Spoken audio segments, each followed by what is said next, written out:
Extraction, when it came out in 2020, became this huge smash hit on Netflix. It was one of their most viewed films ever. Chris Hemsworth, obviously, huge A-list actor, coming off of the Thor films. He was fresh off of Avengers Endgame at that point. And the Russo brothers simultaneously were fresh off of their stint with the MCU. They were starting to transition into doing more producerial work. And Extraction 2 was one of their first films that they released directly after the release of Avengers Endgame. And when that movie came out on Netflix, it was actually quite a surprise. People that listen to the show know I'm not necessarily a huge fan of Netflix movies, but Extraction 1 was a solid B-level action movie. I thought that it was a pretty enjoyable experience. It had a very, very impressive action sequence in the middle of the film, which lasted like 12 minutes. It's like a one-shot sequence. All that stuff really, really worked for me. And Chris Hemsworth was mostly good in it. I think that he showed up and did what he needed to do. He proved himself to be a viable action star outside of the comic book franchise that really made him famous with Thor. And so I was looking forward to Extraction 2. And it just released this past week on Netflix. I'll start and just give my thoughts here on the movie in a second, but I just kind of want to get your thoughts and your reaction to Extraction 1 and also just your expectations coming into Extraction 2 and if they were met or delivered or not with this new film. Yeah, so Extraction 1, man, I actually just watched it for the first time recently, maybe a month ago, knowing that Extraction 2 was about to come out. And I was pretty excited to watch it, one, because the hype, obviously, it's been something I had been putting off for a while, but I was still pretty excited to watch it. And knowing that Chris Hemsworth, you look at the dude, of course he could be some kind of crazy action military star, right? It's like, yeah, the dude has everything it takes. And after watching that film, I think I was surprised by the action in the film, for sure. I was like, oh, this is what people were talking about with Extraction. I have to, the story, I ain't gonna lie, I did not care about at all. I barely cared about the story, but the action, I was pretty here for, man. And also, I think the movie's just like a little too long, probably because I don't care about the story. So I'm like, oh, why are we here so long? So yeah, that's kind of how I came into Extraction 2, is just kind of really being excited to see more action. And could they improve upon it? Could they make the story better? Could they make the action even more crazy than it was in that first one?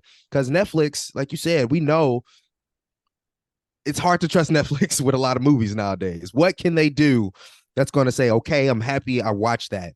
And so that's definitely my expectations coming into Extraction 2.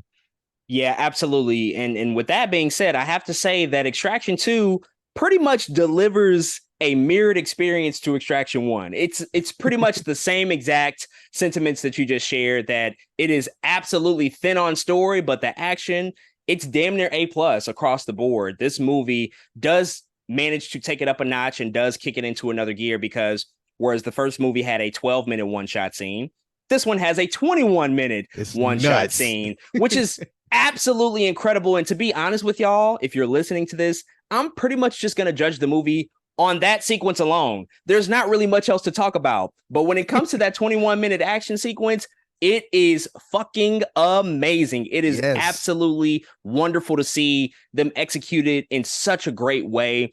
Surprisingly, a lot of it is achieved practically. You know, they actually utilized like 400 extras. There's definitely some real set pieces there. There's a lot of practical action. It's not just all CGI. Of course, you have to have visual effects to help aid in the execution of something so grand and so spectacular.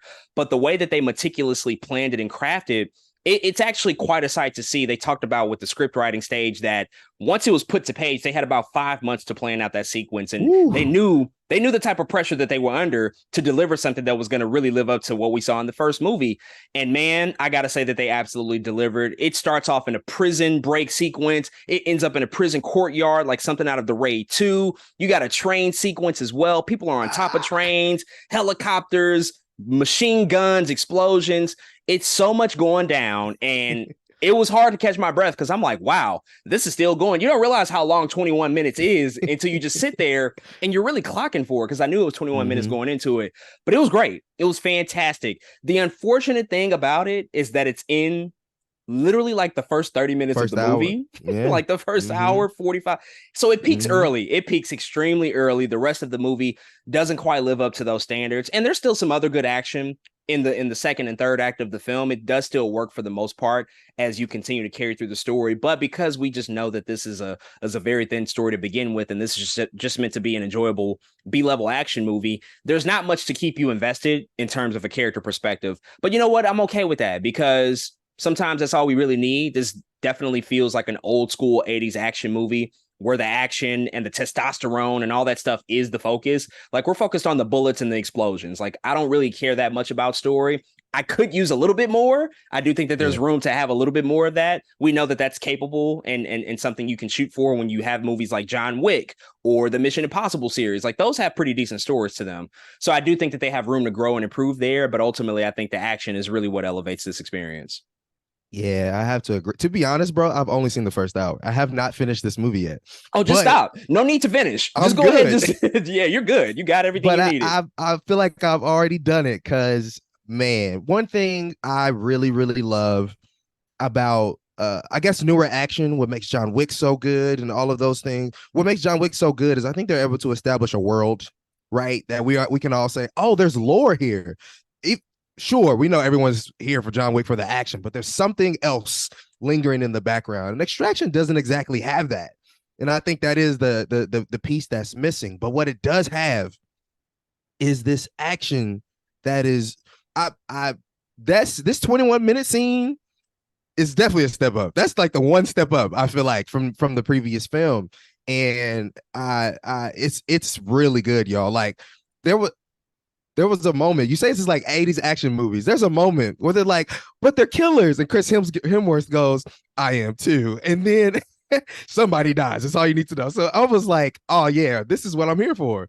It's like they understood the assignment in the 21 minutes versus like sometimes the rest of the film was like, I don't think y'all get it.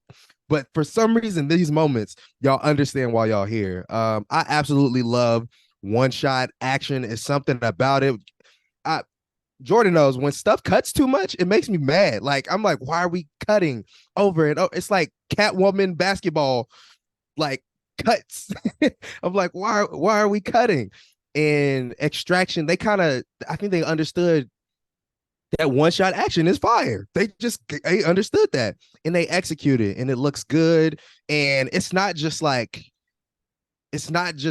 Chris Hemsworth running through a tunnel. You know what I'm saying? Like you said, there's bikes and trains and machine guns and helicopters. It's crazy. It really is. And I have to applaud them for that because I low-key want to go watch it again. That's how crazy it is. I'm like, damn, this is some good action.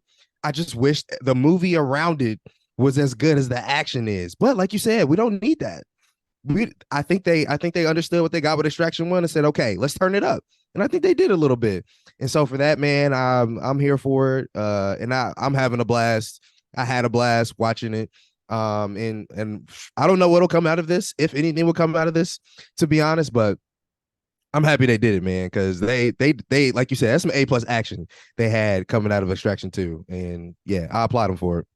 Perhaps they should just consider releasing like short films, like 30-minute short films, and just doing like nonstop action. Like maybe that's all we need because we don't necessarily need a 2+ hour movie at this particular turn. But again, they do have something to aspire to because we have seen other movies and other franchises achieve that balance really successfully, I would say. And so I think there, again, is room to grow with the Extraction franchise because they're clearly going to do more of these. But they got the action down. They certainly they know what they're doing, and they're meticulously crafting it to be some of the best that we've gotten, you know, over the past couple of years. So very, very excited to see hopefully what they do in the future. But folks, those are all of our thoughts on Extraction 2. If you've checked out this movie on Netflix, definitely hit us up and let us know what you think.